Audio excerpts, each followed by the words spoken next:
Créer un assistant conversationnel, ça ne se fait pas en 2 jours. Attention de ne pas tomber dans 2 pièges. Le premier, de réfléchir entre soi beaucoup trop longtemps.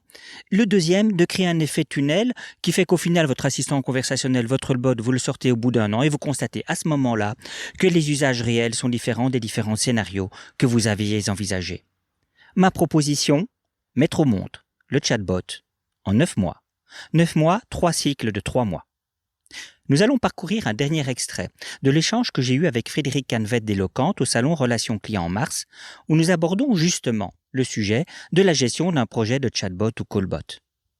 L'enregistrement a lieu dans un environnement bruyant, il a été nettoyé, soyez tolérants s'il vous plaît. Magnéto Frédéric, restez connectés.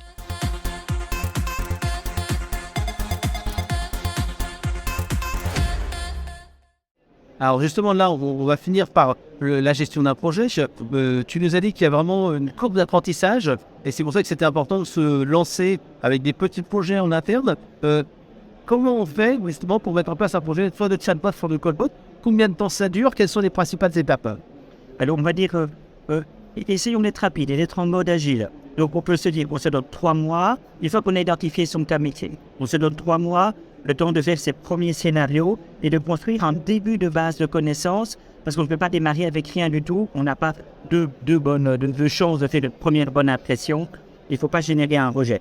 Donc il faut faire un premier début qu'on estime être acceptable. On se fixe 3-4 mois. Après, je propose de faire la même période, qui va être une période de suivi intensif, quitte à mettre le bot en place 2 heures, d'analyser 100% des conversations, de mettre en place toutes les améliorations et de continuer ainsi. On se donne 4 mois. Donc ça nous donne à 6-8 mois. Et après 6-8 mois, on peut dire que notre bot, il va commencer à grandir et à vivre entre guillemets par lui-même, parce que là, le suivi en continu reste important. Et le suivi en continu, c'est, ça veut dire passer au moins une journée par semaine. Ça dépend du volume de conversation et de la criticité. Dans quelle mesure est-ce que l'on accepte que le bot dise « je ne te prends pas ». Alors, est-ce que c'est aussi bien valable pour un chatbot et un callbot ou il y a un des deux qui prend plus de temps que l'autre? Alors, un callbot, il va retranscrire par écrit puis après faire un chatbot. Donc un callbot, ça va peut-être n'impliquer plus.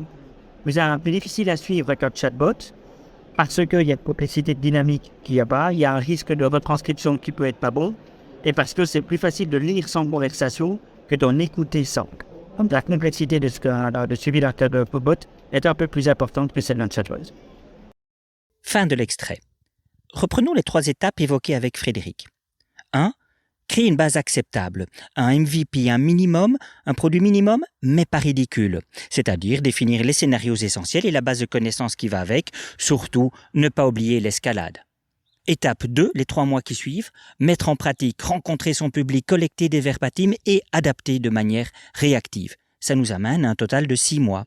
Consacrons les 3 derniers mois au suivi intensif pour accompagner la croissance de votre assistant conversationnel. Total, 9 mois.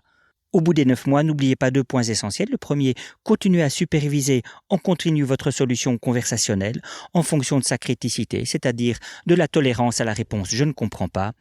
Et deuxièmement, la supervision d'un callbot est plus complexe que celle d'un chatbot. Restez connectés.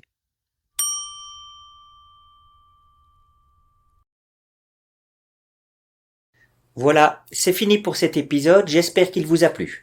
N'hésitez surtout pas en fonction de votre plateforme à laisser une étoile, un pouce, un like, à écrire un commentaire et à parler de ce podcast autour de vous.